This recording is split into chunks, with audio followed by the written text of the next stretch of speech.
নিশ্চয়ই আল্লাহ তওবাকারীদের ভালোবাসেন। অর্থাৎ তারা যারা ভুল করে, অনুতপ্ত হয়, অনুশোচনায় ভুগে, অতঃপর আল্লাহর দিকেই ফিরে আসে।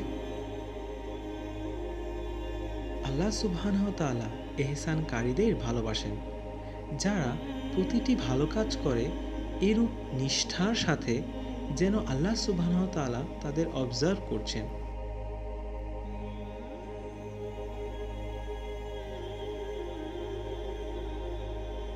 আল্লাহ সুবহানাহু ওয়া তাআলা ধৈর্যশীলদের ভালোবাসেন এবং আল্লাহ তাআলা পবিত্রতা অর্জনকারীদের ভালোবাসেন।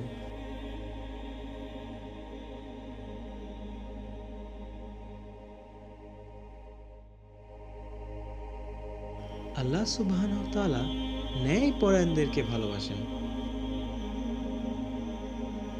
আল্লাহ সুবহানাহু ওয়া তাআলা মুত্তাকিদের ভালোবাসেন, কারণ তারা আল্লাহকে ভয় করে বলেই নিষিদ্ধ কাজগুলো থেকে বিরত থাকে। আমরা প্রতিদিন আমাদের friends, boyfriend, girlfriend, Facebook follower কিংবা অফিসের বস এরকম হাজারো মানুষকে ইমপ্রেস করার ব্যাপারে কতটাই না সিরিয়াস।